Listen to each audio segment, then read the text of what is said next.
Great, hope you so. Okay, awesome. Great, everyone. Well, a very warm welcome to the Trust Your Teen parent training. It's been so nice to see all of you come in.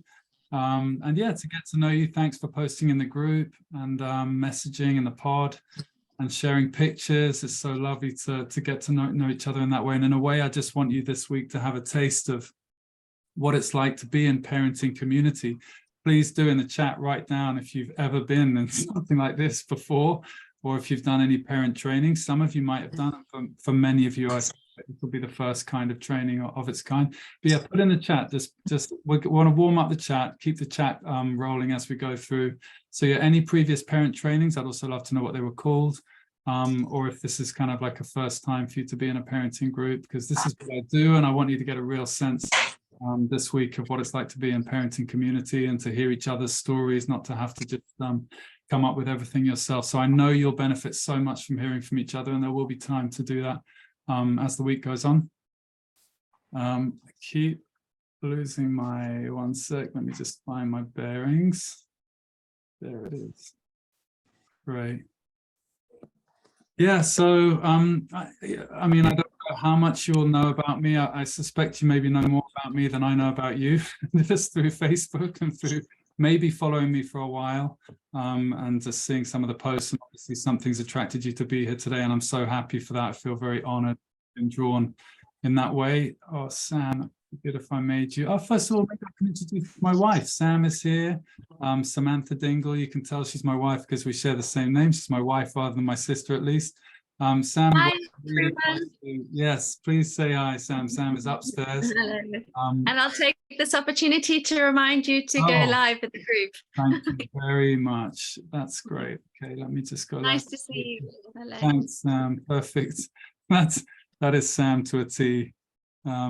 Short and sweet and really on the money. So it won't stream to the group. Okay, never mind. All right, we'll just have to send out the recording, Sam. Thanks for the prompt, though. Okay, yes, as I was saying, in a way, one thing I just wanted to say before we get into the content was just some of my background. I've had a tutoring background. So my initial thing with teens and with parents was more around academics, and it still is a little bit with the coaching that I offer. So I still do a maths and English flavored coaching group, as well as just straight coaching for the teens.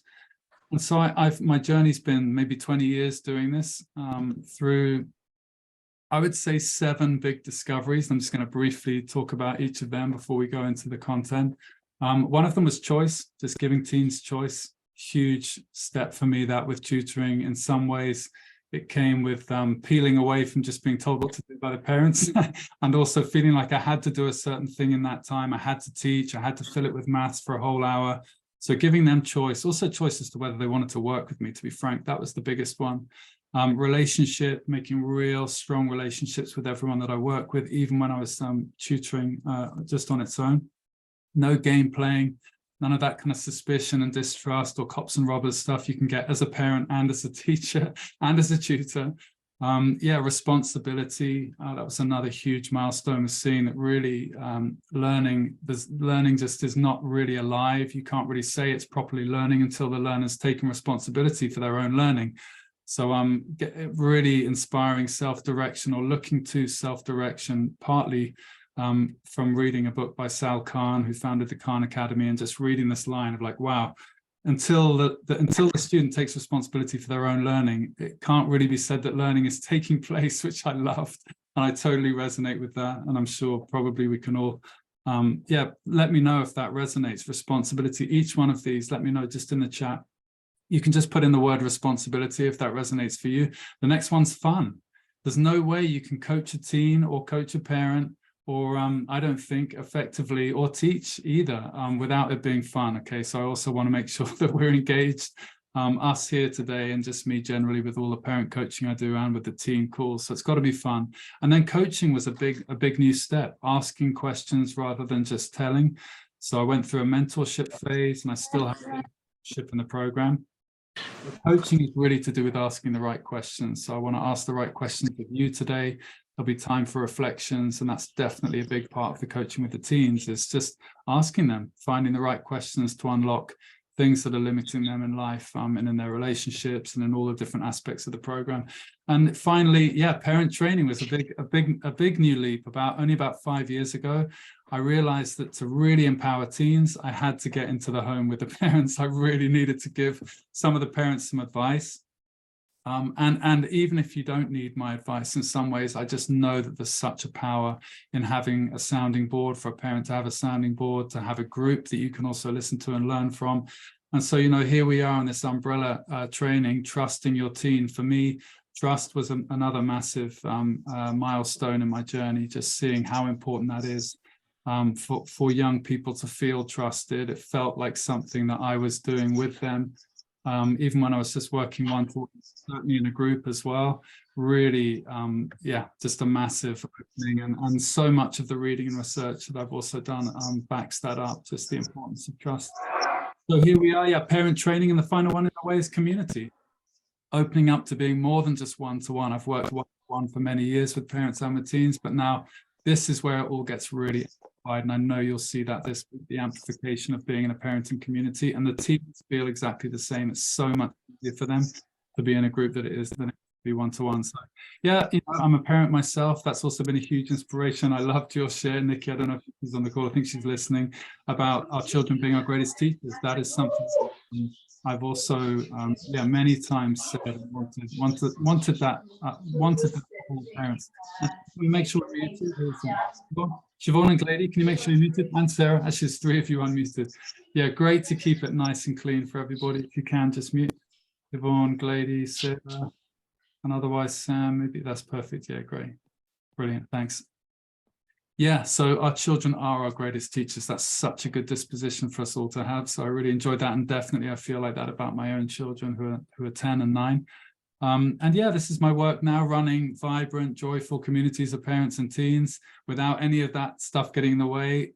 Choice, relationship, responsibility, fun, coaching, parent training, and community. Those are all aspects of the work that I do nowadays. So, the program's standardized and customized. It's very responsive to anything that's really limiting, disempowering for parent and teen.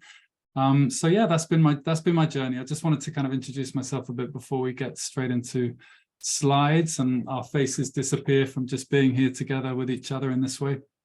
But we'll definitely have opportunities to also be together and listen to each other as the week goes on. Great, let's jump in. Let me screen share and we'll go for it. I'll wait until you can actually see that. Okay, cool. So yeah, trust your teen. A big step, I would say, kind of the crucial step for parents of teens, and definitely it's been the crucial step for me as a coach of teens as well, is really it's a leap. Let's put it that way. And I just want to go into like the framework of this. It's a leap of faith into trust, actually. That's really what I've started, how I've started describing it, and seeing so many parents go through this journey over the last, especially the last 3-4 years since we've been running a program. It's been really incredible to see how nuanced that is, for one thing, like that it's a 6-month program. So, it's something, it takes time, it takes community, it takes hand holding, it takes interaction and questions and shares to really get to the bottom of our trust. So again, this week, I just want us all to get a taste of that. I would say it's kind of like a fork in the road, trust. There are inexhaustible benefits from taking the leap and disengaging from, previous ways of parenting and old ways of parenting, which again, we'll get into as we go through. But it's really the purpose of taking the leap of faith into trust is to unlock our child's full and true potential. So this is really to do with intrinsic motivation as opposed to kind of reward and punishment motivation, activating their self-leadership, their inner self-confidence, their personal responsibility, their enjoyment of life. These are all things that are like, when I hear parents struggling with these things, I want in, self-trust for the teen as well, so that they know that they can show up for themselves. They build that self-trust in the program. And yeah, future-proofing our children, I'd say, also for employment and for life. Wow, we're moving into a very dynamic future, as I'm sure you're all well aware. So, you know, raising happy, healthy children who know how to adapt and thrive with the future that we have ahead of us, whatever that is. And of course, also harmony of relationship. You know, this is what we really want for many of us. We want to have a lot less conflict. And so trust really, really enables all of those things incredibly. Yeah. And the problem, I would say, is tradition. You know, I've just used 4 T's here. So in a way, tradition, I don't want you to take that the wrong way. I'm not down on tradition at all. I think we have a lot to learn from how we've lived in the past, but I do feel like we have pervasive institutionalized distrust in many ways in our systems. And I'd love to hear in the chat, please do post in the chat if you resonate with that.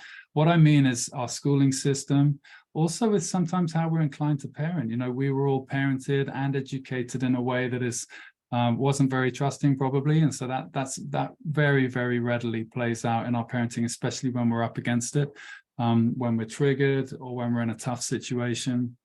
Most of us revert to that kind of model. You know, so it's a cycle of control, really. And yeah, I'll go into some of those models as well. Command and control is the model specifically, but also reward and punishment, another paradigm. So yeah, how we were raised and educated. Generally, you know, we can feel like we want to be the most enlightened and liberal parents possible, but when it comes down to it, many of us just parent the way we were parented, and we can see the problems with that and the difficulties with that, and what pain that can cause us and our children. It's also yeah, this is not what our future employers want. You know, this is another problem. I feel like we're educating and parenting sometimes not to produce the kind of children that are going to ace it in the employment future. You know, many of the jobs these days, or many of the jobs for our children rather, haven't been created yet. They're going to be created by this next generation. So, you know, we don't know what we need. We know we need. What am I trying to say here? We know we need children who can think for themselves, who are independent, who aren't so directed, who have confidence to do that, who can create their own roles, who know how to self-lead, and who know what they're about. So that's also one of the difficulties with being stuck, bogged down in an education system like this, and a culture like this, and a parenting style like this. Yeah, and the opportunity here is to retrain. You know, it's a real credit to all of you. And of course, I would say this, but you know, I really feel like parents, you know, we could do with retraining right now, all of us together. I feel so happy for the fact that my work helps me constantly train in parenting, learn in parenting for the benefit of my children. And also, yeah, that I'm, as a coach, I really have to have the lessons to pass on to the students and to the parents. I have to have mastered that myself. Otherwise, it's impossible to teach something that you haven't already mastered yourself. So, you know, retraining, we want liberation from the many worries and concerns and stresses and strains and any sort of conflict in our family. We want to find that inside track to genuine empowerment for everybody in the family. We somehow know that's possible. We know that it's possible, and that trust is, I imagine that's what's brought you to this training, is that you kind of have a deep inner sense of knowing that trusting more and going with more with that than with fear is the way to create that happy household for all of you. Great. So yeah, trust, it's, yeah, like I say, a leap of faith into trust. Trust, by trusting, also means stepping back, handing over responsibility, empowering self-direction, harmonizing relationship. I think of it as really win-win parenting. So yeah, if you resonate also with that in the chat, just put in win-win. The win-win is you stepping back and then them stepping up. So you know, that's been something that, yeah, I'd say about 5 years ago, I was like, wow, actually, so many parents, if we did less, if we fussed less, if we gave less attention, win-win. Thanks, Kristen. Yeah. Yeah, you know, that it really is not a pipe dream, win-win parenting. So, you know, having navigated many families through this situation, it's so beautiful to see, like, wow, stepping back and stepping up in that way, stepping back for the parents and stepping up for the teens really is possible. So yeah, family harmony, mutual empowerment and connection. We want also good results. We want all kinds of good results. We want our teens to be the kind of people we want them to be, and we also want good grades. We want our teens to be fulfilling their potential, everything in that spectrum as well. You'll all know that I'm not obsessed with grades, but the grades are part of it as well, a big part of it. So I want students that have substance to their learning, and that of course enables good grades. So, you know, another reason for trust is that our children are craving independence. Actually, a lot of the grief we get and a lot of the difficulties they're feeling are because they actually are desperate for responsibility. They are desperate for self-leadership, you know, and some of their frustration comes from feeling like they don't yet know how to do that. We're not letting them do that. So yeah, this is the push and pull. Yeah, Nikki, that's what you struggle with. Yeah, great, you're in the right place. We're going to go into it all week. So yeah, and I mentioned also the inner sense of trust, that that trust is the right way, but how do we do it exactly? Yeah, great. Hang on a sec, it's going. Okay, great. And yeah, our kids' true potential, like I said, empowering intrinsic motivation. Put in the chat if intrinsic motivation means something to you. You know, just write in motivation if that's one thing for your child, rather than being told what to do, rather than having to be sort of bribed to do it. Is motivation something for you and your family? Sarah, great, yeah. And similarly, yeah, self-direction, responsibility and love of learning. So many parents come to me and they're like, wow, my child has just absolutely no interest in school anymore, no motivation to do their schoolwork. So, you know, we've lost some of that love of learning through not empowering that responsibility in the learner, like I said, Sal Khan's quote. And wow, some of the teens, it's just amazing to hear them go. Like Henry, the other day, I decided to take my earbuds out, like their music, you know, they're listening to music in their sessions. This is in America, an American student. So I took my earbuds out and I decided to actually listen. And he's like, it was like a revelation for him. It's like, wow, like suddenly the whole class, you know, maths, suddenly he understood, he could do all the worksheets, you know, and we were laughing about it because it's obvious, but I must say it took maybe 2 or 3 months. I'm not telling him to take his earbuds out. He decided after a while, after being in the program for a while, just going to take them out. I'm just going to, you know, expose myself to just see what the teacher's got to offer, listen in, tune in. And wow, yeah, suddenly, you know, he can see how he really could have and should have been showing up probably in school all along to have a much better time. You know, this is quite an easy pitch for teenagers. Actually, once they start tasting that that's way more fun and taking responsibility for their learning, then, you know, they never really look back. So yeah, 21st century skills. I wanted to also mention that, you know, if you're not aware of them, you probably all are, but the 21st century skills I'm excited about, which is an absolute shoo-in for families, by the way. I mean, it's a perfect training ground being in a family. Teamwork, problem solving, innovation, collaboration, creativity, especially teamwork, problem solving and collaboration. Put in the chat if you know you can agree, just write agree if you can agree that the family is an ideal training place for teamwork, problem solving and collaboration. This is like producing children that the employers actually want. So, you know, that's what they're after for the future, and that's what we can start enabling in them. Yeah, so, you know, also for their true potential, we want them to align with their natural strengths, gifts and talents. I'd love to know what your kids, what's the number one talent that you'd put in the chat just of your kid, like their natural strength, gift and talent. What is it that they love or that they're great at? You know, there's always going to be one thing. Great leadership, Dagmar. Wow, yeah. There's always going to be one thing, and there are usually many, many, many things. And from empowering that one area, could be even like maths and English. You know, if they like maths, I'm more inclined to work there with what they love rather than what they don't love. But yeah, we want them to align with their strengths, gifts and talents. Compassion, what a great strength, gift and talent, Ruth. That's awesome. Social skills, yeah. Great, yeah. We want them to build self-trust, experience that responsibility, get them ready for future employment. Yeah, the final thing I would say, making people laugh, that's true, that's our son. Yeah, the final thing I want to say is really a nod to kind of, well, two things: entrepreneurship and just that sort of future work as well, just seeding that that sense in them of creating their own work as they go forward, self-directing their way into that sort of role.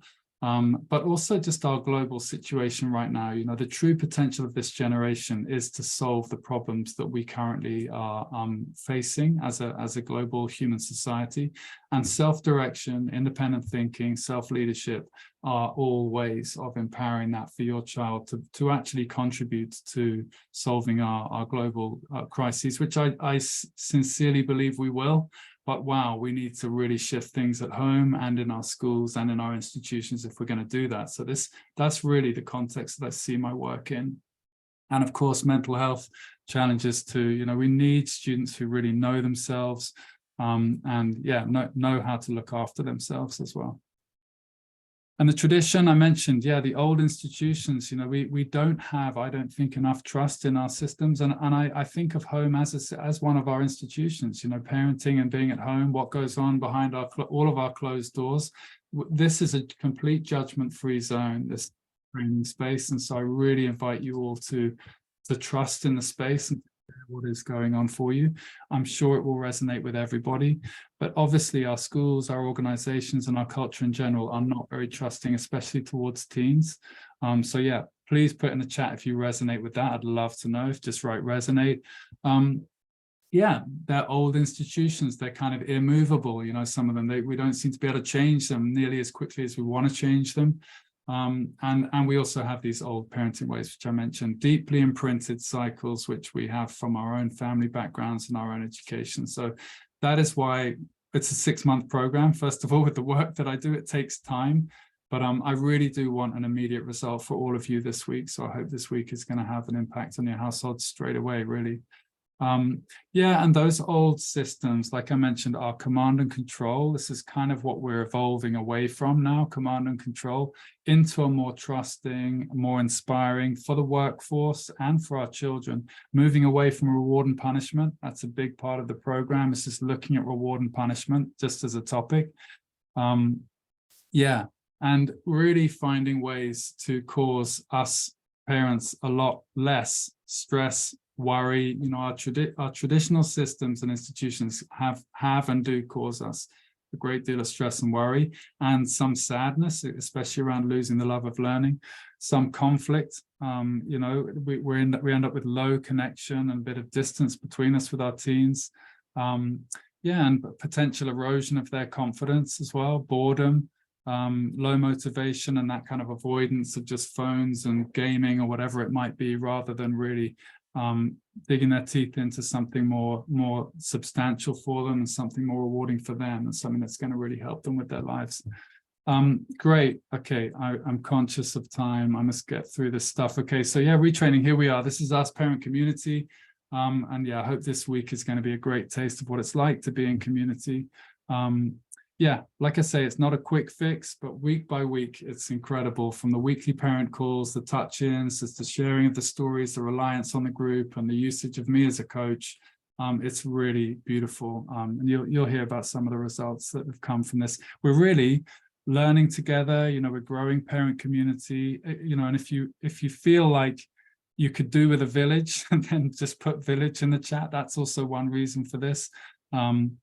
Is to have like a readily available parent village for this very challenging phase in parenting. So yeah, if you feel in some ways isolated in your parenting, just chuck village in the chat. Yeah, we're evolving, we're growing, we're opening up, we're developing some self-accountability as parents. You know, a lot slides by without it really being captured. And if you're in a weekly, like a container, then, I mean, like a very loving container, then, you know, there's no avoiding it. The stories come out, what's actually happening in the home comes out, and then we can really look to empower that and resolve that. So yeah, it's a brave step. It's a brave and resolute step. Also, just to be here for this week, we're pioneering. I think it's trailblazing, and certainly we are likely to be role models for other parents around us as well. So, you know, for me, it feels like a movement. You know, it's grassroots empowerment. We're not waiting for the government or our schooling system to change. With the home, we can empower so much. So yeah, that really excites me about the role of parents just right here, right now with our children. For many of us, we probably can't wait for the systems to change. Yeah, Dagmar, keep an eye on the chat. Okay, great, yeah. Command and control. Yeah, perfect. Yeah, great. Yes, all right, Dagmar, we'll get into it. I just want to keep motoring for now. I'm going to capture the chat certainly after today, and I'll bring it into the next day's training. So yeah, I wanted to just show you the pathway, the Young Fire Academy pathway. So this is just like, this is how we would have first come across each other. You would have come across me on Facebook, read some of my content. I would love to know in the chat if there was a single word that really resonated with you, something I said, something around trust perhaps, or whether it was retirement, if there was a single thing that just went, whoa, okay, yeah, this is what we need to know. For some people it is, there's a single word that they just pick out.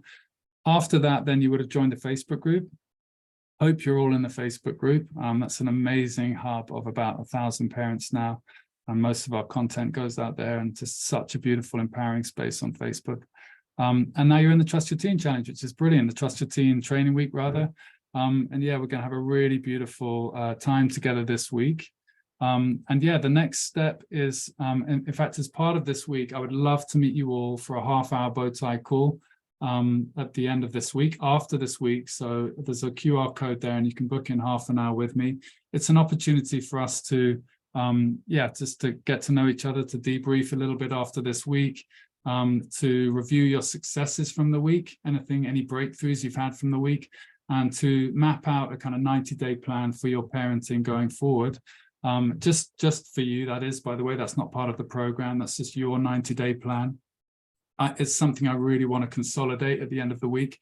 It's just for you to know kind of what you're going forward with from this point onwards, no matter what. But of course, you know, some of you will be interested to work with me, and so we can consider next steps there as well. So use the QR code. I think Sam could also put the link maybe in the chat if that's easier for you. The QR code just takes you straight through to my calendar, and you can book in a call for next week. Really look forward to those calls. And yeah, like I said, some of you might already be interested in working with me and me working with your team. So the call also gives us that opportunity to explore that, to get into the group coaching. And yeah, just to be completely open and upfront with you, it's a 6-month program that runs year round. I have a few little holiday breaks here and there, but only 4 or 5 weeks a year. It's a £4,000 investment, and it's a full family immersion, weekly calls for the parents, weekly calls for the teens, in a whole new culture and way of relating. And yeah, you'll learn much more about that as the week goes on. Great. Okay, now I wanted to just tell you also just something about my background, like where I've come from, give you a sense of what's fueling this work day to day and my work with parents and teens. Here's my family, just like a smattering of photos of my mum and dad, top right, my 2 brothers and their wives, top left. Yeah, I had an incredible family, incredible provision for my parents, very privileged background in some ways, lots of holidays in Greece. You can see us paddling away in the water there, skiing holidays. I learned to play the cello from the age of 3 with a group called the Suzuki Group. That's me playing cello with Julian Lloyd Webber. That was just a random kind of media thing. Yeah, and it was a very idyllic childhood in a way, but, you know, not without its darker side. So, you know, that's definitely inspired the work I do now with teens. And yeah, if you can resonate with that, please do put agree in the chat. If you also had like an idyllic family in some ways, but also experienced the darker side, I'd love to hear that. You know, by the age of about 6 or 7, I was like sitting on my cello bow to break it, because I was you know, being pushed, basically, with all love and respect to my parents, being pushed and not liking it at all. And wow, I can see that in my 9-year-old son, clear as daylight. So my son definitely is my ultimate teacher in that respect, because now the shoe's on the other foot kind of thing, and I have to figure out how to empower him with that. So yeah, there was a bit of resentment came in, quite a lot of resentment even. You know, my parents used to love hearing me play the cello, for example, and they would often tell me that, but that really grated with me. I really wanted ownership. I wanted it to be mine. I didn't want to be some sort of performing monkey. And, you know, so that this was kind of the beginnings. That cello picture's in there because it's a story from my past, which really has taught me quite a lot about how I want to parent and how I feel like we can educate as well. So I went off to boarding school at the age of 8. I ended up going to Eton College. Now, this is a story that I cringe to tell. I must say, the first time I told it was only last month. So yeah, I haven't shared this with anyone for a couple of decades. I went off and became a musician, so I went in a totally different direction. But it is part of my journey, and I've really started just recognizing the power of being true to myself in that way, and acknowledging how it's part of what I am today and what I do today. So My father had a very different background to me. He was an only child to a single mum who worked in a clothing store. But, you know, he ended up going to Oxford. He met a bunch of ex-public school boys and girls, and then went into the army, same thing. And he really believed in education. He managed to raise the funds to send all three of us through this kind of system. If you want to find me, by the way, in these photos, I'm either tall and at the back and in the middle, or I'm the one holding the ball because I was captain. You know, I was very lucky. I was the captain of all of the sports. I was academic. I was musical. I could kind of do everything. You know, in a way, that's what I wanted to get across. I could do everything, but I really didn't come out of school particularly knowing what to do. So, you know, the program I run now, the trust I feel like I want you all to bring to your teens is to help them find their own purpose, you know, really to help them find their own purpose and come out of school, come out of these young teenage years, really knowing what they're about. So, you know, there are so many things I loved and could do, but really what to do. I went off to Edinburgh University to study psychology. Again, you'll find me back in the middle, roughly speaking, wearing my favorite D-Lo top from New York. Yeah, but, you know, once I got to university, I had to recognize that I was getting pretty lost. You know, I wanted freedom. I wanted to find truth and meaning, perhaps like many people at this age. You know, I wanted to find purpose and to know what to do with my life, but really I felt light years away from that. You know, from being directed all my life, I had no real experience of self-leadership, and I craved it, but I didn't know how to lead myself. And I also didn't want to be led by others. I ended up in an interesting place. I had kind of lost trust in leadership of others. And I do feel like this is something that many teens have today, even more so today than they would have done back in my day. But yeah, a loss of trust with teachers. I didn't really resonate with any of my teachers. I gradually lost trust of my parents as well and what they were telling me. So, you know, it made life very complicated. I got pretty lost. I was also quite stubborn with it. You know, I became a bit distant from my parents and from the support that was on offer to me. So, you know, I ended up feeling quite isolated. I didn't have those kind of elders that I felt like I could rely on. I didn't have the village support. And, you know, this is why I feel a real deep ongoing connection with teenagers today. And the provision that I know is offered, the pastoral care, the in-school counseling, the attempt at kind of godparents that might be there for children or whatever, really for me, none of that was, there wasn't any of that. And many of the teens that I also speak to, they're the same. They don't really have anyone else in close. And I would love to hear in the chat, please do just put in agree if you agree that your teens really could do with other people that are in close with them. Maybe some of you might have great community around them, or great relatives or godparents in there with them. But for most teens these days, it's very hard to have that those other trusted adults in close. Thanks, Dagmar. That's great to see. Yeah, David. Yeah, Kim.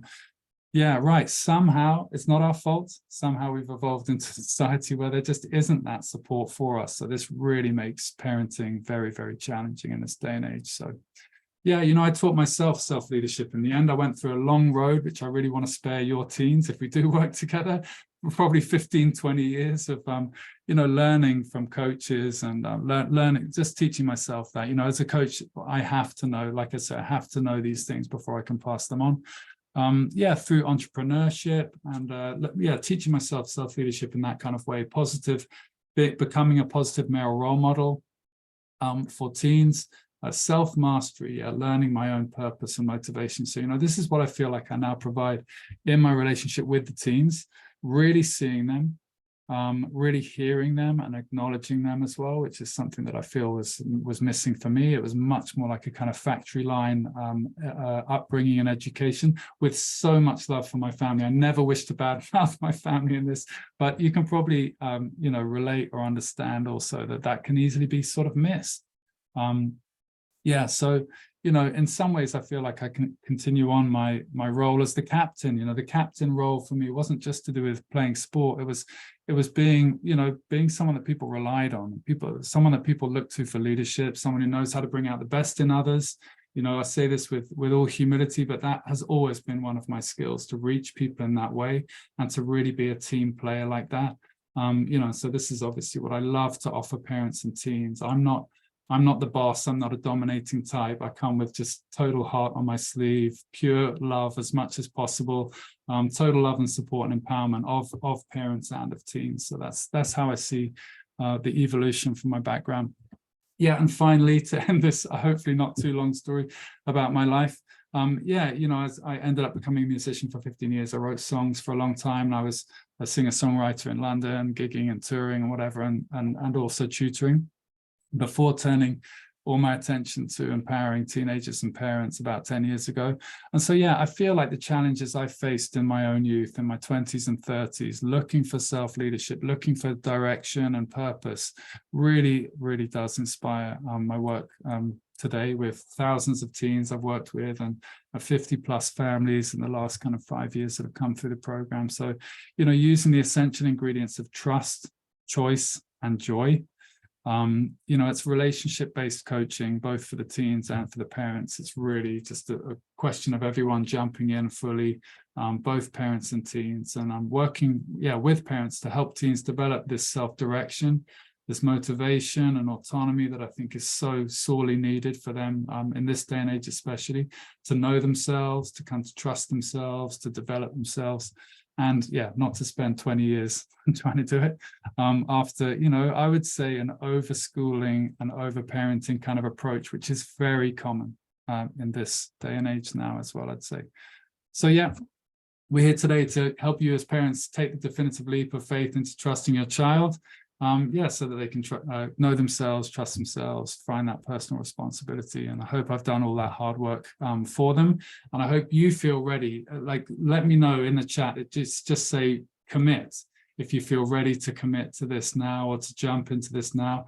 I kind of need you all with me. I want to know if you feel happy to just take that step. If you're ready to commit to trust, put that in the chat. Perfect, Dagmar. Yeah. Great. Yes. Okay. Great. Now time for a reflection. You're leaping. Yeah, for sure. Yeah, and everyone, let's go. Great. Yes, awesome. Okay, probably some of you are like sat back on the sofa and you're miles away from the chat, but it's useful to have you kind of close to the keypad if you can be. But yeah, that's really great wow, what a response. Yeah, and I'm impressed by that and really inspired by that. So okay, I am gonna just play a bit of music for about 5 minutes. Grab some paper and pen if you prefer to work like that. Otherwise, you can type it into the chat. I would love to see as many of your responses as possible in the chat. But we'll just take 5 minutes for me to draw breath here, and most of all for you to just really set your intentions for this week, what you want to get out of it. So yeah, let me just see if I can play some music whilst screen sharing. I'll work on the tech side of that, but for now, just start to write your responses to that. Please do post them in the chat if you are just writing on your computer. And then we'll come back together in about 3 minutes, 3 to 5 minutes, we'll give it. Okay, great.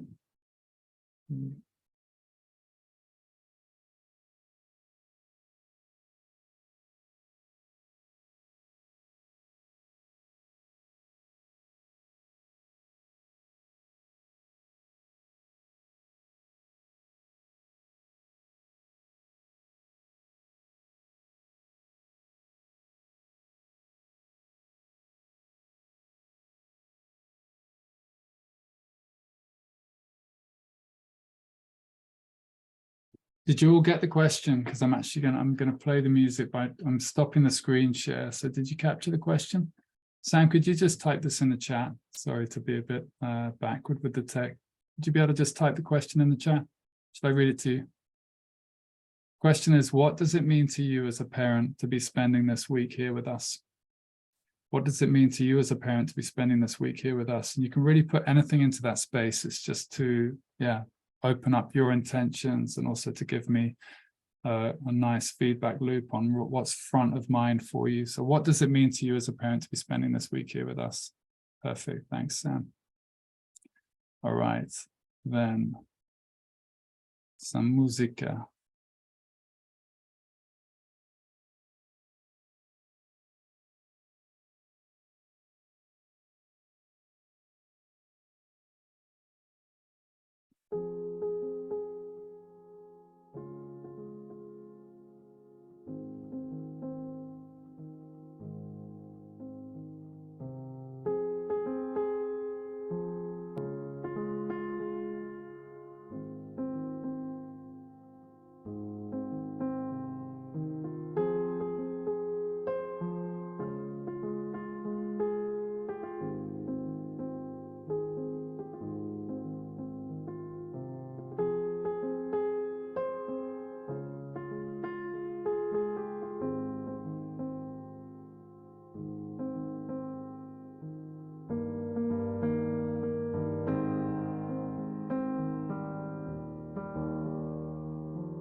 Wow.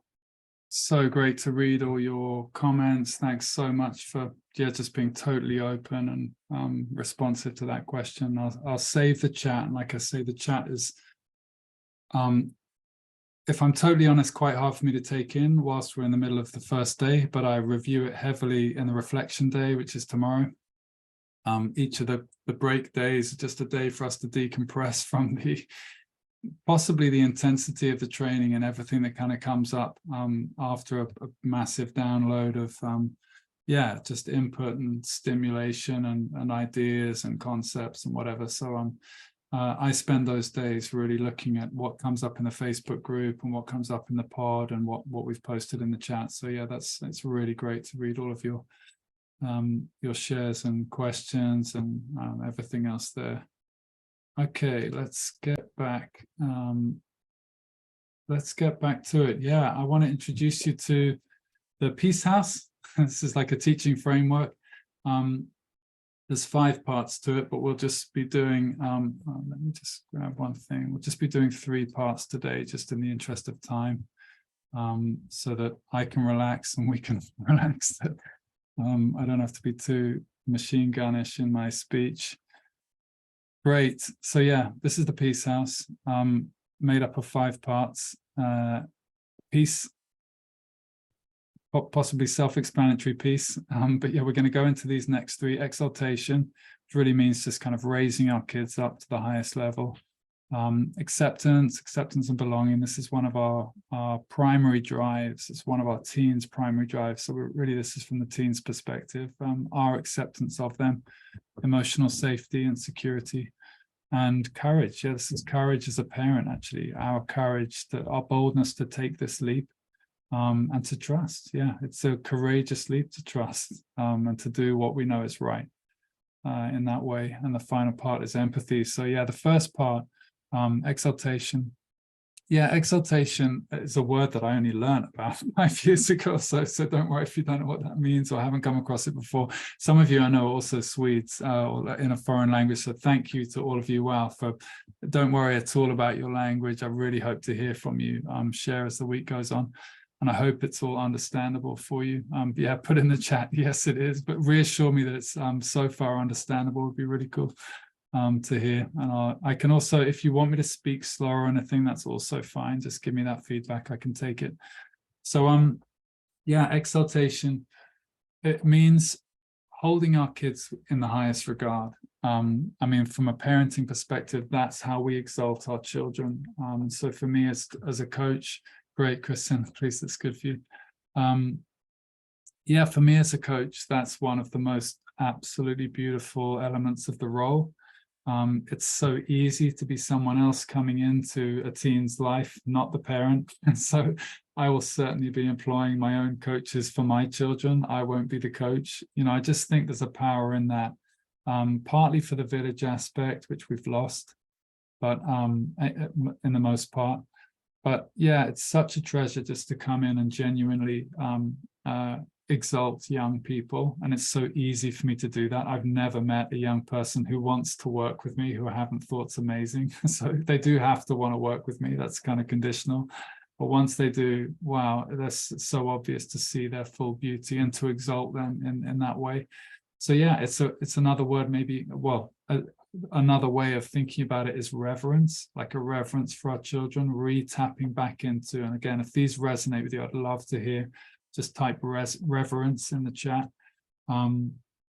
Yeah, you know, it's a full-on word. I feel like that's the disposition needed for parents and for teachers as well. For anyone working with children, it's a natural reverence for all children. It also means an authentic belief in them. Again, if you resonate, put belief in the chat, like our belief in them. We have to believe in them.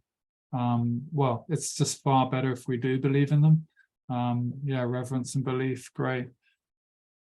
If we believe in them, well, we give them such a platform to do what they can do and to be who they can be, you know, shining a light on all that is good in them. And I'm going to play you a little, well, I'm going to talk you through just one parent's story, basically, who I worked with, that I think is going to really bring this to life. Exaltation. She's called Terry. And That's funny sometimes. It's just, there we go. Okay. Yeah, so Terry, I mean, Terry had a question about whether coaching was really the solution for her son, but she's really the perfect story to illustrate the power of exaltation. In this case, it's me exalting her son, as she alludes to in the video as well. It's a brief video, but yeah, obviously it's something that as parents we can do. So I'm just passing on what I do as a coach, and also what I do as a parent, as much as possible, as much as I can, and the power of that. So yeah, Terry just came to me with lots of concerns about her son. He was having kind of angry outbursts at home, low academic motivation, and some social and peer group issues. Again, in the chat, just put in what you resonate with there: angry outbursts, or low motivation, or social or peer group issues. I'd love to know. I'd love to hear. Yeah, and she initially felt like she wanted a tutor, or maybe maybe a therapist for anger management, but she wasn't sure that coaching was the right thing. The problem was that she wasn't sure if she'd get the right results from group coaching. She wanted increased family harmony, less conflict, more motivation for him at school, and more confidence for him to manage the peer issues as well. And yeah, they just kind of knew instinctively that tutoring and therapy weren't the right fits. They're kind of somewhere in the middle. Great to see the chat as well. I can see just homework's not necessary, all that kind of thing. It's brilliant to see it. Keep just putting that stuff in the chat. That's great. I'll review it all heavily tomorrow after the call. So yeah, they were just sort of in between. That's why they ended up coming to Young Fire Academy and just looking at coaching as a possible solution. They were excited by parenting community, and they knew I did a bit of maths stuff as well as part of the coaching session. So we have a Maths Monday group, and the coaching sessions are on Tuesdays and Thursdays for the teens, and Tuesdays for the parents, and an English group on a Friday as well. So in the end, they just trusted me and went for it, and they thought it was the best looking and kind of feeling solution that they could see. And there was a great payoff from it. There's an incredible connection with their son, and a mighty relief for them both as parents. Terry's husband, who I didn't actually connect with, but he listened to some of the stuff in the Facebook group, the lives I gave in the Facebook group about trust and stepping back and retiring. And he was sweet enough to say it was the best parenting advice he'd ever had, which is great also to hear from the man. To be honest, I'm often working with a lot of mums. Great respect to the males here, and of course, great respect to the mums who do so much of the work, the real work with children traditionally. But they sensed the power of the program just went for it, and they never looked back. And I'll let Terry sort of do the talking on how that was for them. A very brief 1-minute video, I think it is. And Henry, thank you. What a gift for a child to be able to have somebody who just sees the absolute best in them and be like one of their biggest fans and supporters. You've done that for him. I know as parents you say, like, that's our role, but it gets complicated. But for you to have done that for him and just shine a light for him on everything that's good for him, like, what a gift. It's phenomenal. So I thank you greatly for the role that you've played. Yeah, I really mean that now. Thank you. You have a very special, authentic goodness about you, Henry, and keep that. That's invaluable. You can't put a price on that.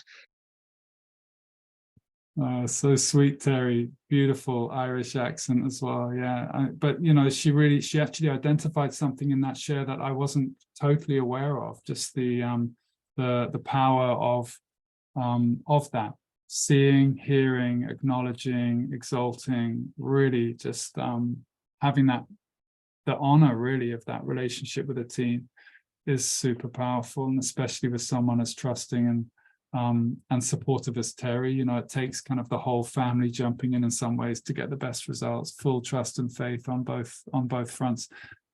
Okay, so yeah, I hope Terry brought exaltation to life a bit for you. Second part is acceptance. Like I say, acceptance and belonging. It's such a fundamental need for any of our children, and just a great thing for us to reflect on.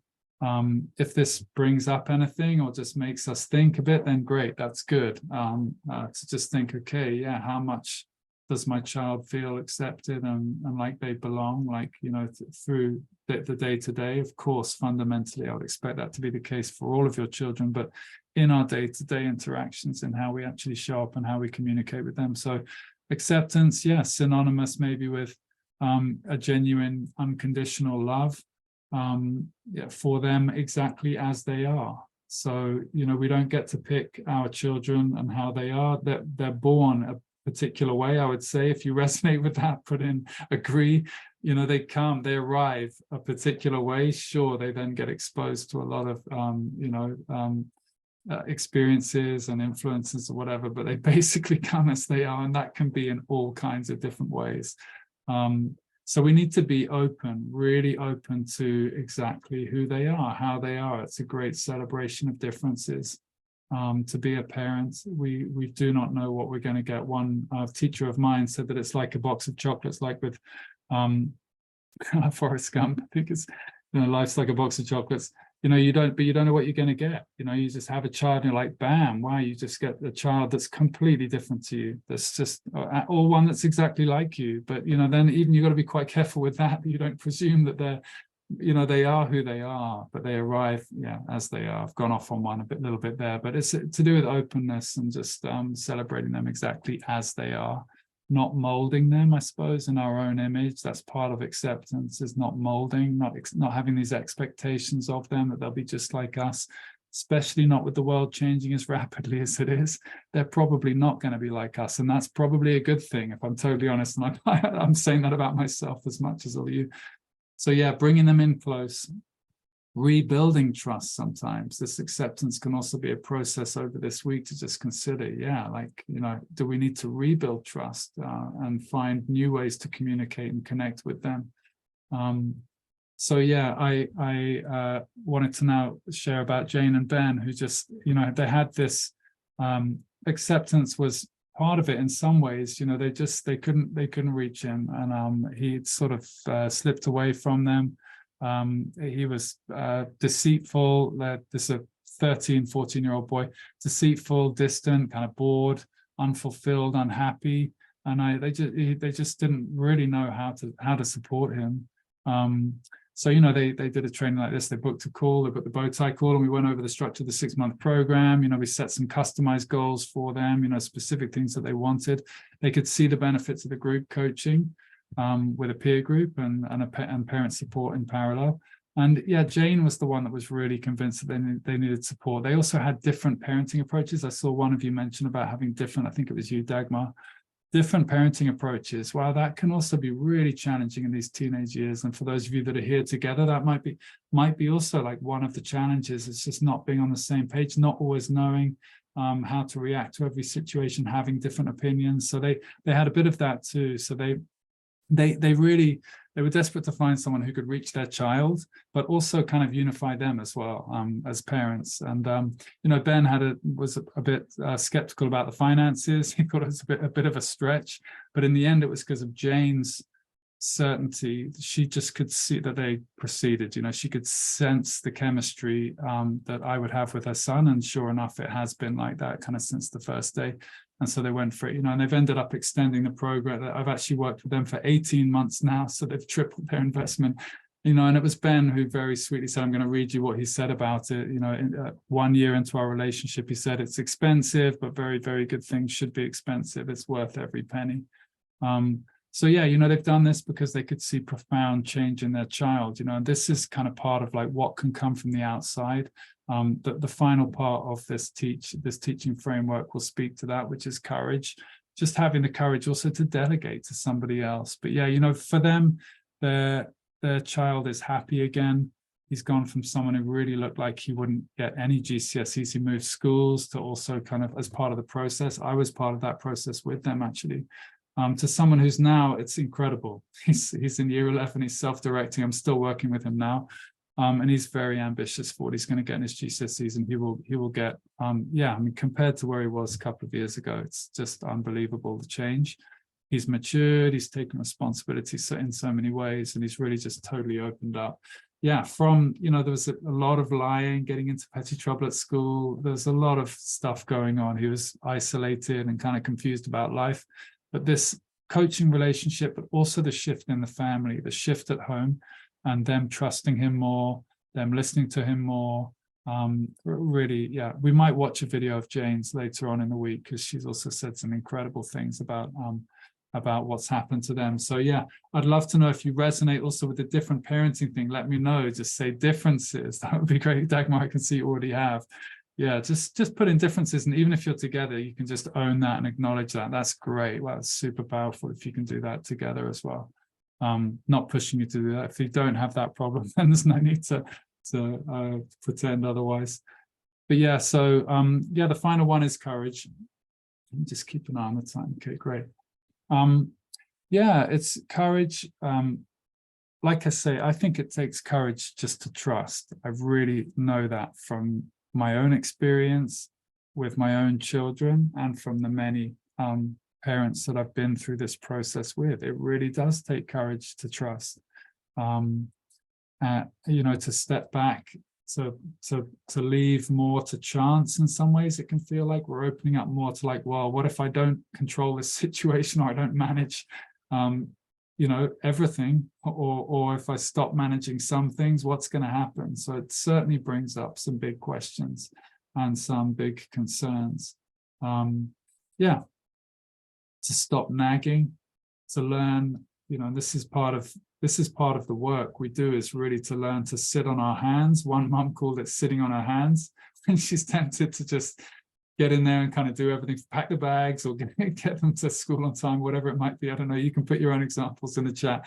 Times when you're just like, I'm going to do this for them, but why am I still doing this for them when they're kind of in their teenage years, right? So sitting on your hands, just resisting that perpetual motion, especially I would say for mums are just so devoted, and I don't want to stereotype too much, but I do want to honor that utterly unique bond of a mother with your children, to serve, just total devotion to them. And sometimes that's the ride that we kind of need to get off in the teenage years, is to not feel like you know, that's that service that's actually going to work and serve everybody. We have to just stop ourselves from doing everything for them. And similarly with our communication, sometimes we have to button our lip. Doesn't matter what gender you are for that one, male or female. We sometimes just have to like, oh, I'm not actually going to say that. I don't want to react to them in that way. I'm not going to say that same thing over and over and over. I know I'm shooting myself in the foot. And so, you know, this week, and, you know, if we go ahead for a 6-month program after this, that will be the work we do, is to make sure that we can really be accountable to like, wow, I did it again. They did this or said this, and I then reacted like that, and then bam, off we go again. We've been here 100 times, and it's so painful. So yeah, you know, we're really making a courageous step to not lead for them, to not manage life for them, of course, to keep them safe. But we can't use that as an excuse in many cases. You know, most of the time it's not life-threatening or even mildly threatening. We're just scared to let them get on with it and to take responsibility for it themselves. And we're very avoidant of any sort of failure as well. We can be, just like the kids these days, they have a strong fear of failure, a real perfectionism in a lot of children. And parents too, we're kind of jumping through hoops. You know, we want everything to look perfect all the time. We don't want anyone to see that it's not going well for us. So our kids are not really allowed to learn the lessons that they really need to learn. They need failure so badly as an experience to learn how to, that's where you learn the most, right? If you agree with that, put failure in the chat. Failure is where we learn our biggest lessons. You know, so long as we're in a supportive environment, and our parents, you know, can manage to support us in that way, or whoever's supporting us to do that. Failure is really where the big lessons come in. So we have to have experience of that. But many times as parents, we can be kind of buffering them, trying to prevent them from failing, because we don't want to have to pick up the pieces or navigate those choppy waters with them. We want to protect them from that. But really, yeah, Siobhan, I can see learn through mistakes is essential. Siobhan, you're direct messaging me, by the way. I'd love everyone to see your messages. If you can see how to change that, yeah. How to Fail podcast. Great. David, is that actually a podcast that you run? How to Fail podcast? Don't know. Anyway, yeah, hard to watch them fail. That's true, Sarah. This is why it takes courage. Yeah. So yeah, the other thing that's courageous, I think at this age, and many parents have supported this, is that sometimes we have to, and take this, I hope you like me and trust me enough to take this in the right way at this stage. But, you know, sometimes we've got to just get a life as a parent. Sometimes we've actually just got to, like, you know, whoa, okay, I'm totally still in this role. I'm still trying to do everything for them, or I'm still trying to be really close to them. And, you know, they're peeling away into independence. They want space and time away from us. You know, wow, we've actually got to like redefine our role a bit at this age and stage. We've got to deal with some of the grief of, you know, the fact that things are shifting. They're no longer our little babies. You know, they're not in the same sort of heart connection and turning to us for everything. Of course, we know this theoretically, but when it's our own child, it is very difficult to give this up and to move on. So again, that's part of the work. I'm just referring to today as the work. But yeah, great, Sarah. That is such an amazing thing to acknowledge, that you need to move on and let go. Because often we are in the way. We're actually in the way of our children's own optimal development. You know, we're the ones that, and again, this is not, I'm not blaming or shaming anybody here. We're all in this together. It's a very, I hope you agree, loving and safe and supportive space. But wow, that is so powerful to realize that we're kind of getting in their way. Yeah, we're the ones that need to, you know, I've worked with parents before where they've got a job, you know, like get a job, like do something else. You know, too much time in the Western world to parent and fuss, and our mental energy just going in that direction the whole time. It's actually an invitation for like a whole new life, like a holiday from stressing and micromanagement. And when it's done in the right way, it can really be such a great jump off. This is an illustration of the win-win parenting I was talking about. Win-win. You're not going to stop them moving away. You're not going to keep them your baby forever. So, you know, we've got to let them go. That is heartbreaking. I totally agree. And it's a leap in that way. But, you know, it's also an invitation to like, wow, I can just do my own thing. I can stop fussing over them, and they can then grow in responsibility in that space, and with that time and with that trust. So yeah, also courage to acknowledge sometimes that all is well. We can be perpetually negative about how things are going, perpetually worried, projecting things on our children, not making things up, but just, you know, it's one thing to the next. Like, what's the problem now? Now we're going to focus on this. All the focus is on the child. You know, one thing that's always made me laugh in a really sweet way about parents that have come through the program is that they often at the end of it go like, wow, I thought the biggest shift was going to be with my teen, but actually, like, it was the biggest shift was with me. You know, it's not immediately apparent to us as parents, maybe, that there's a lot that we can do. Basically, there's a lot that we can do, and there's a lot of focus we can bring to ourselves rather than it always being like a project about our children. We need to step away from that as well, and just give them the time and space to not be under scrutiny the whole time, and also for us to not avoid our own stuff that we could work on and bring. This is not the right word, but you know what I mean. Yeah. Last thing about courage is dropping expectations.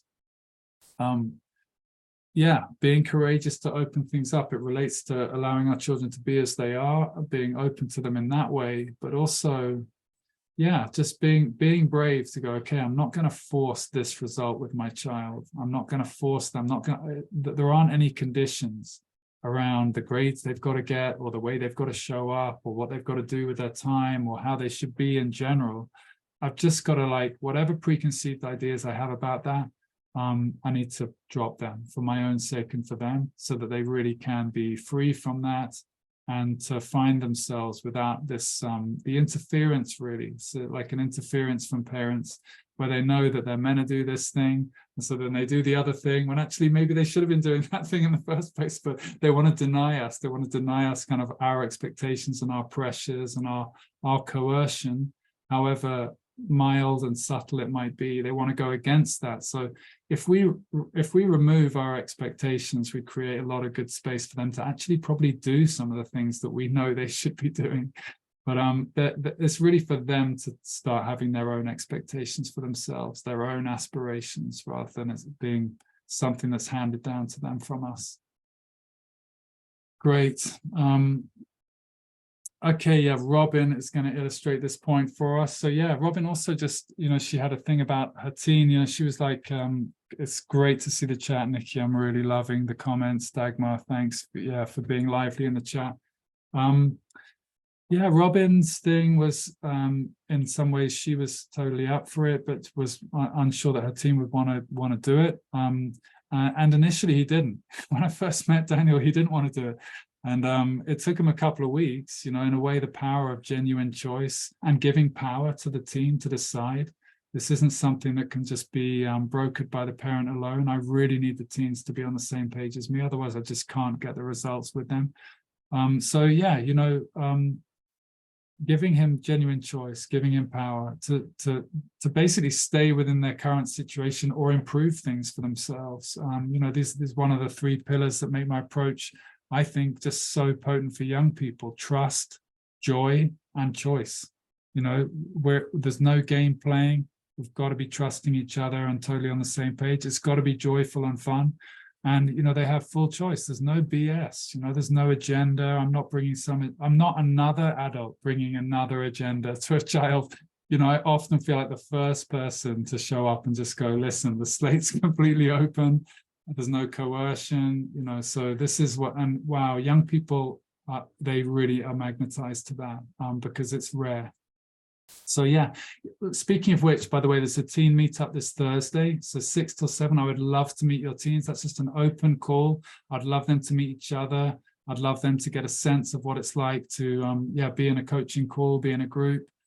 So yeah, I'll mention more about that, but I just wanted to plant that seed now. 6 till 7 this Thursday. It's an opportunity actually for them to talk about how it is for them at home. So then I get the other side. What's brilliant about having a teen program and a parent program running in parallel is that you get to hear from each side, and then I can just be in the middle, prompting questions, knowing the situation from each side as it is. So yeah, that call will be really cool to hear from them. Just, yeah, how is it at home? How is it at school? And exploring the potential of group coaching. And if they resonate with it, then great. That would be exciting if they wanted to go ahead with that. So yeah, Robin, in fact, said that we might watch a video of Robin's as well later in the week, but she said, I don't know what you do in that first session, but it works. That's kind of, I can't explain that, but that is sort of my magic. That's what I do. It's been 20 years of working with teens. I just know how to connect with them and what to say to them and how to get them on board, and I think it is a rare skill. I want to, obviously this week, I'm trying to pass on some of those skills to you, and I hope it comes across like that. I want you to be able to implement this yourself also as parents. But yeah, that's, the main, the main reason for mentioning it. But yeah, Robin, she was courageous in just like going for it and stepping back herself. Also, it was a big deal for her to step back and to redefine her role in that way, to not be the nagging, micromanaging parent. And it really liberated both of them. So yeah, love to know if you have any skepticism about your teen wanting to join something like that, or whether your teen wouldn't be open to coaching. Just put in like yes or no, whether they'd be up for it. Yes, they'll join us on Thursday. Brilliant, Dagmar, great. And otherwise, or like maybe, yes, no, maybe, or totally. Like Dagmar said, I'd love to know the temperature for what you think, whether you think your teen would be up for that or not. Would be cool to know. Yeah, Glady, no, that's fine. Yeah, and we can also work on that. We can see whether we can persuade them in other ways. I've got a few tricks up my sleeve for that. But yeah, good to hear how that is for you. Yeah, so yeah, and in the end, Robin basically just made him get on the call. Like in some ways, she just said, like, just get on this call. They were having enough difficulty between them. So, I think in the end, she just took that executive decision and just went, like, just meet him. And he was very surprised, I think. A lot of the teens come onto the call. Kristen, that's good. Sarah, he'll be horrified. Yeah, I mean, I understand that. I totally understand that. And yet that is my skill when I get teens on the call, and they have to be a little bit open. So yeah, sure, if that's it, they're totally closed off. Sometimes it's because their parents are suggesting it. So that's like the hardest part about what I do, is that the message comes from the parents. And I kind of need them in front of me to then just go, whoa, okay, all of your fears and all your worries about what that's going to be like, it's not going to be anything like that. And they get that pretty quick. So Great. Yeah, and actually, Robin was clear with Daniel about the fact that there was no pressure on him to say yes or no. You know, so she really made sure he came onto the call completely open and was just like, okay, I'll give it a whirl, whatever, mum, or dad. And, you know, that was that. So, you know, she also was trusting in that way and courageous in that way to go, okay, listen, if he says no, he says no. So, you know, that's how we did it. And it was a very successful relationship in the end. Great. Okay, now I want to have another reflection question before we finish, possibly some time for some shares at the end. Wow, I have got through my content much quicker than usual, which is cool. So I'll play a bit more music. Sam, if you could also just type out the question, that would be great, because I, at the moment, don't know how to play music and screen share. Yeah, I'll just read out this question for us now. What's currently working well in your household? If I can say it, what's currently working well in your household that you'd like to double down on? So yeah, I'd love to know like what's going well as well. Like I don't want us to fall into this trap of focusing on all of the doom and gloom, all the negatives, or nitpicking at what's going wrong. What are you doing well? What's going well? And what do you want to amplify? So yeah, it'd be great to hear that. Also, please post your answers in the chat, and I'll just play a song for 3 to 5 minutes or something, but just consider this is a great opportunity to just reflect on what you're doing really well as well, what's going well, what works for your team, and yeah, let us know that. Okay, great. I'm going to stop the share here and play a tune.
So brilliant. It's amazing to read all your, I hope you're all reading the chat as well. It's great to just, also that this brings us into our next, well, there's an action point from each day. So I've got a very simple action point for you now.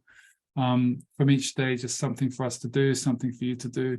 And it relates actually to this question. So yeah, I loved reading all of your, yeah, we love to party and yeah, making sourdough. That's so good to see those kind of signs, David. Wow, that's the thing, you know, when you can see your kid is doing something off their own bat, that's, you just want to, yeah, fuel that as much as possible, or not, stay completely out of it. Don't say anything, don't get involved, don't even mention it, just leave them to it.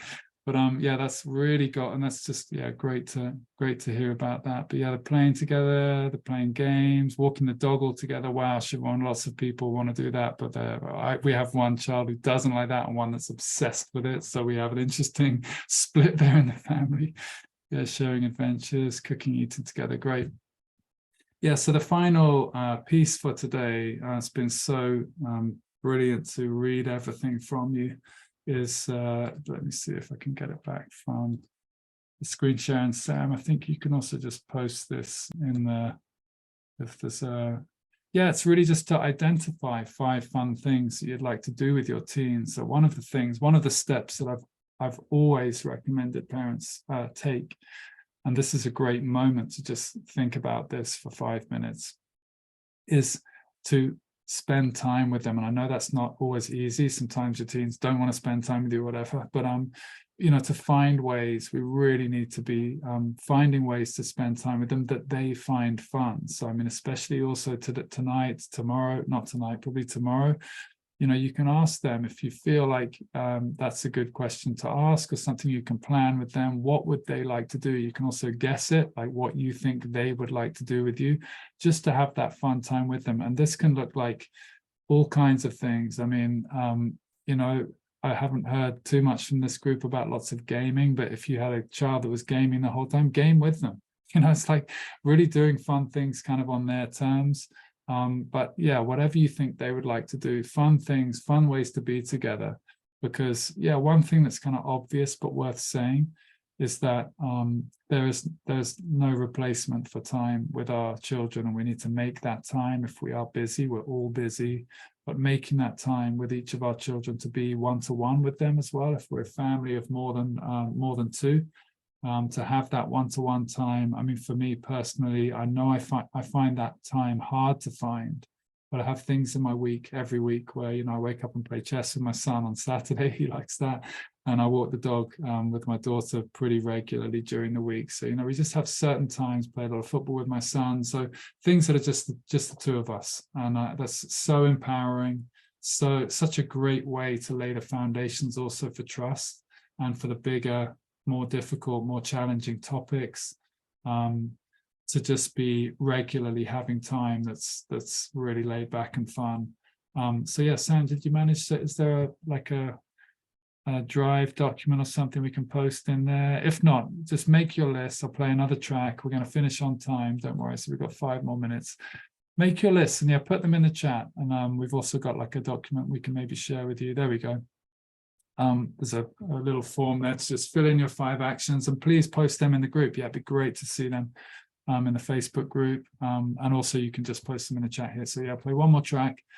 Sam, could you write I think we can all remember the question or the topic, but if you could just write 5 fun things you'd like to do with your team.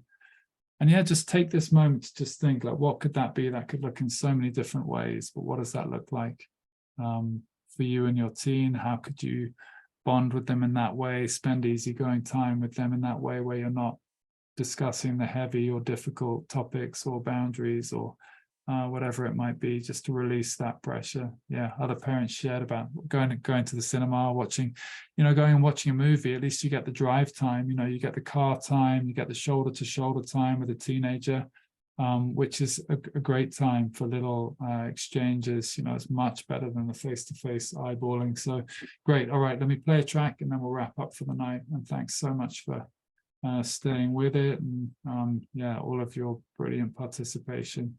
I hope this exercise is useful for you. 3 minutes to consider some fun things, and yeah, put them in the chat. Love to see.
Great. Thanks, everybody. It's been a really beautiful call. Like I say, I'm going to pour over the chat. Thanks so much for everything that you've put in there. And that last exercise, that's really your homework for the next couple of days. If you can do any of that stuff with them, I'd love to see some shares in the Facebook group and in the pod. Photos are absolute gold, but I understand teenagers are very hard to photograph. But with their permission and with their consent, great to see any. But yeah, really and truly, that's an action point forever. Of course, it's an invitation to spend regular time with them, having fun, leaving all of the agendas and the pressures and the difficulties to one side, just to have that as the foundation for building trust with your teen. And like I say, you know, from a tutoring background, also motivation, confidence, schoolwork, everything, having that relationship with a parent where it's not all under the umbrella of difficulties or conflict or judgment or pressures is so healthy for them, so empowering for them. So thank you all so much for a beautiful evening. I'm really looking forward to hearing from you on Wednesday and in the group in between. But yeah, we'll say goodnight for now. So please do unmute and say goodbye, and we'll see each other again on Wednesday night for part 2, regroup. Thank you. Thanks, everyone. Thank you. Thank you. Good Thanks night. very much. Bye. Night, everyone. Night. Thank you. Thank you. Bye. Bye-bye.